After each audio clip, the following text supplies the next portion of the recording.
이게 사실 이제 썸네일로 쓸 거 예수님이 장사를 하셨다면 일요일 날 오픈하셨을까? 여셨을까? 이거에 대한 연관되는 거일 텐데 저는 결론은 상관없다예요. 사실. 인사할까?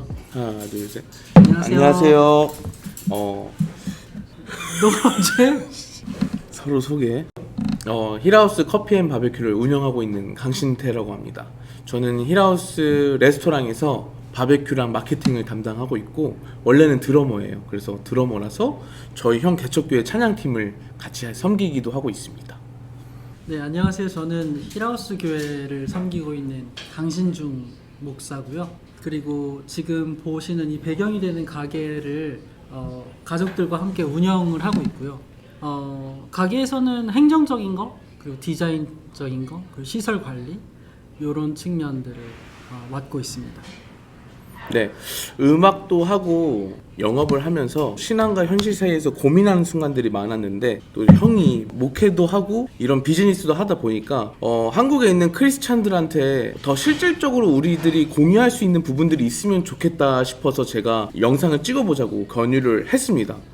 보통 이제 교회에서 예배는 그 예배 안에서만 있는 좀 규칙된 예배 이거는 빼도 돼요. 그냥 쓸데없는 말을 다 그냥 넣을 테니까. 교회에서 내가 드렸을 때 그 느낌은 그 한 가지 표대와 그 하나님의 말씀을 갖고 응용하는 거지만 실질적으로 직장인들도 많고 자영업도 많이 하고 있는데 저희 목사님 형이 가게를 직접 운영하면서 겪는 것들이라든지 아니면 현실적인 충돌이라든지 그런 부분들에 대해서 성경적으로 또 목사님께서 풀이를 해주시면 좋지 않을까 싶어서 이 기획을 하게 되었어요. 처음 주제는 신앙을 가진 사람으로서 일하는 게 어떤 것일까? 예요. 그래서 첫 번째 질문이 있습니다. 사실 저희 가게는 일요일날 오픈을 했었다가 이제 일요일날 오픈을 안 한 지 1년이 조금 덜 된 상태예요. 저희가 가족끼리 힐하우스 커피앤바베큐 레스토랑을 운영하고 있다 보니까 다 인건비도 나가고 원재료값도 나가고 그 남는 금액에서 저희가 가족들이 이제 물론 저에게도 더 챙겨주시는 부분도 있어요. 그러니까 제가 이제 결혼을 한 지 얼마 안 됐으니까. 근데 이제 4명에서 나눠 갖기에는 너무나 좀 턱없이 부족한 상황이에요. 그래서 저는 일요일날 오픈을 하고 싶다. 라고 이제 의견을 이제 아버지와 저희 아버지도 장로님이시거든요. 아버지와 형한테 좀 의견을 제시했는데 또 형이 거절을 하고 좀 그런 상황에 있어요. 그래서 아니 일요일날 오픈을 하면 너무나 많은 손님들도 오고 즐겨주실 것 같은데 나는 그것도 예배라고 생각을 하고 근데 물론 솔직하게 내 마음속에서는 피폐해질 것 같긴 하다라는 생각은 있어요. 근데 어느 정도 매출이 있어야 우리 가정도 조금 더 성장하고 이 가게도 확장시킬 수 있지 않을까라는 생각이 들었었거든요. 그래서 주일에 가게 문 닫아야 할까? 네, 이게 사실 이제 썸네일로 쓸 거 예수님이 장사를 하셨다면 일요일 날 오픈하셨을까? 여셨을까? 이거에 대한 연관되는 거일 텐데 저는 결론은 상관없다예요. 사실. 그런데 여기서 고려돼야 될 것들이 있어요. 뭐냐면은 일단 우리는 더 이상 어떤 특정 요일이나 특정 날짜를 안식일로 지키지는 않아요. 왜냐하면 예수님께서 안식일의 완성으로서 이 땅에 오셨고 그것을 성취하셨기 때문에 예수 그리스도와 연합된 우리 자체가 모든 날, 우리의 인생 모든 것이 안식을 예수 그리스도와 누린다 라는 측면에서 우리의 모든 날이 안식일이에요. 그 성경에 그렇게 나와 있어요? 그렇죠. 그게 신학적 흐름이죠. 아 그래요? 네. 그렇기 때문에 우리가 주일이라고 말하고 있는 일요일 하루를 우리가 뭐 안식일을 지킨다 이렇게 가져가기는 어려운 것 같아요. 우리의 모든 날이 예배인 것이고 우리의 모든 날이 안식일이기 때문이에요. 예수 그리스도 때문에. 그런데 중요한 건 이거예요. 우리가 그 예수님을 따라가기 위해서 교회 모임을 하잖아요. 근데 그걸 일요일로 정한 거잖아요. 사실. 네. 그게 일요일이어야 한다. 그건 성경에서 찾기 어려울 것 같아요. 저는.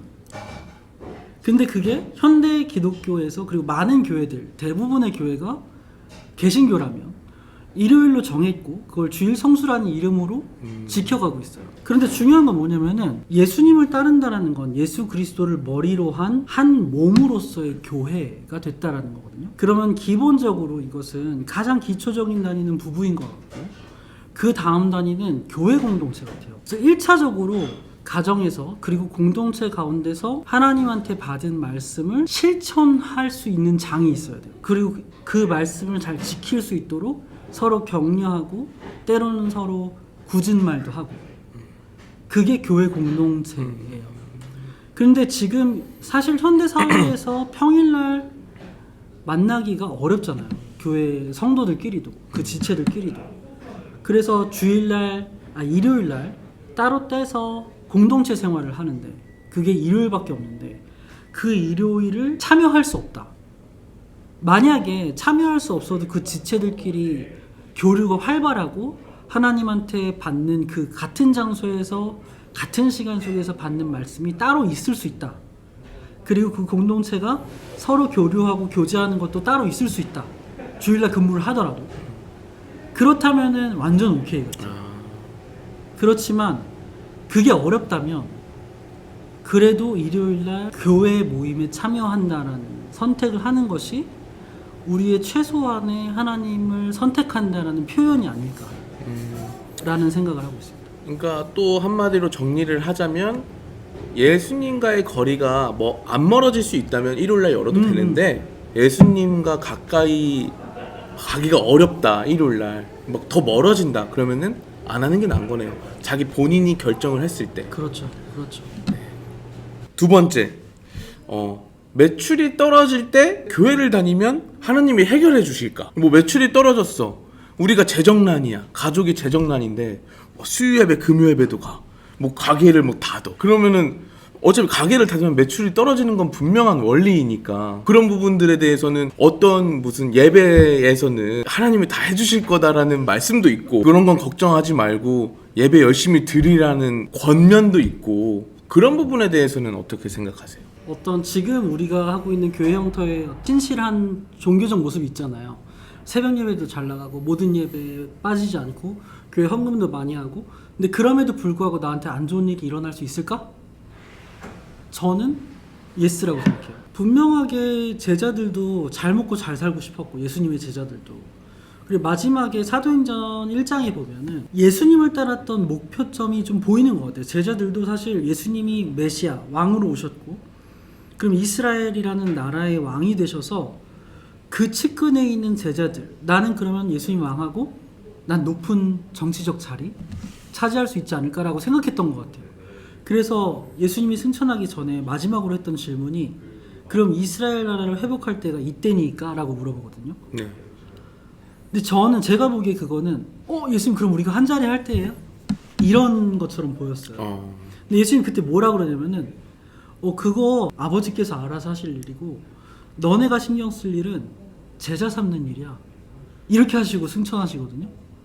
그런 측면에서 봤을 때 우리가 먹고 사는 문제에 달려있잖아요. 사실 매출이라는 것도, 우리가 생각하는 좋은 일이라는 것도, 그렇죠. 그것은 아버지께서 알아서 하실 일이고, 우리는 그 상황이 어떻게 되든지 우리가 가져야 될 관심과 우리가 추구해야 될 방향은 그 속에서 어떻게 예수님의 제자를 삼느냐 라는 거겠죠. 그 속에서 복음이 무엇이고 예수님이 가르치셨던 것이 무엇인지 우리가 전수하는 일, 그게 우리의 삶의 목적이지. 우리의 삶의 목적은 매출을 높이는 것이 아니다. 사실 매출이 높든 낮든 하나님께서는 자신의 뜻을 이루실 것이고, 우리는 그 하나님의 뜻이 우리의 뜻과 동일하다면, 우리는 그 하나님의 뜻이 이루어질 때 그 하나님의 기쁨을 같이 누릴 것이고, 그 하나님의 행복을 같이 누릴 것이다. 이것이 성경에서 말하는 것 아닐까라는 생각이에요. 그러니까 정리를 하자면 하나님께서는 우리의 복이 그 잘해주는 게 아니라, 우리의 시스템을 좋게 만들어주시는 분이 아니라 같이 동행함으로 인해서 우리가 뭐 하나님의 말씀을 동행하면서 살아가는 것, 그냥 그쵸. 자연스럽게. 그러니까 그런 거 있잖아요. 예수님의 산상설교에서도 가장 핵심되는 구절이 먼저 그 나라와 의를 구하라. 그리하면 이 모든 것을 너에게 더하시리라. 이거라고 생각이 되는데, 그 전에 있던 문맥은 먹고 마시는 거 걱정하지 말아라. 그거 책임지신다. 근데 너네가 염려할 것은 이거다. 먼저 그 나라와 의를 구하는. 그게 우리 삶의 방향이라는 거죠. 네, 감사합니다. 자, 이제 마지막으로 세 번째인데, 신앙과 돈. 믿는 사람은 돈을 어떻게 봐야 하는지.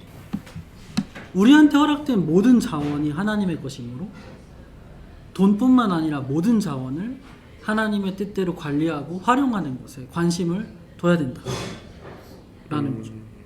근데 이제 돈 같은 경우에는 저희가 온갖 에너지와 그리고 우리가 노력한 만큼 좀 보상받는 심리가 사람들한테는 있는 것 같거든요. 근데 이제 기독교에서는 다 하나님이 주인이시라니까 돈에 대해서 뭔가 계산적으로 되고 뭔가 내가 이만큼 했으니까 나한테 이만큼 해줘야 되는 거 아니라는 그런 보상 심리도 있고 그런 부분에 대해서는 그냥 무조건 하나님의 주인, 하나님의 주인이니까 우리가 돈을 맡겨야 된다라는 부분들은 좀 저같이 이제 궁금한 사람들은 있을 수도 있을 것 같거든요. 제가 생각하기에는 지금 현대 사회에서 돈을 목표로 하는 사람들이 많잖아요. 자본주의 형태고 지금 사회의 구조 자체가. 그런데 예를 들면 돈을 버는 데까지 생각 못하는 사람들도 되게 많이 있어요. 병원에서 지내야 된다든지. 그렇다면 그 사람들의 최선을 다해서 건강관리를 해도 자기 마음대로 안 될 수도 있잖아요. 네. 그러면은 일단 그 건강이든지 돈이든지 모든 자원은 동일하게 봤을 때 하나님께서 주신 자원이라고 하나님께서 우리에게 주신 하나님의 것이라고 봤을 때 내 최선과 하나님의 주권 사이의 관계를 우리가 정확하게 다 이해하기는 어렵지만 어찌됐든 최종적으로 주권은 하나님께 있고 나는 하나님의 주권 안에서 내가 최선을 다했을 때 100이라는 게 벌릴 수도 있고 50이라는 게 벌릴 수도 있지만 네. 그것이 하나님의 뜻 안에서 하나님이 나한테 주시는 최고의 것이라는 믿음과 확신을 가지고 살아간다라는 것이 주인을 둔 아니면 왕을 둔 백성으로서 아니면 아빠를 둔 자녀로서 마땅한 마음 자세 아닐까? 라는 생각이 있어요. 좋습니다. 그러니까 하나님의 자원은 우리의 재정뿐만 아니라 건강 그리고 모든 요소들의 하나님의 자원이기 때문에 그쵸. 이렇게 지금 고백을 해주신 거죠. 네. 네, 좋습니다. 오늘은 이렇게 세 가지 질문을 했었는데 많은 소통을 하게 되었으면 좋겠어요. 이 영상을 통해서 지금 너무 어색하게 이제 형이랑 저랑 촬영을 하게 되었고 잘 전달이 될 수 있었으면 좋겠네요. 그리고 뭐 궁금한 부분이나 뭐 직장을 통해서나 세상 삶 속에서 이런 부분들에 대해서 목사님께 또 그것들을 또 조언 들으면서 같이 크리스찬으로서 우리가 성장해 나갈 수 있었으면 좋겠습니다. 감사합니다. 감사합니다. 감사합니다.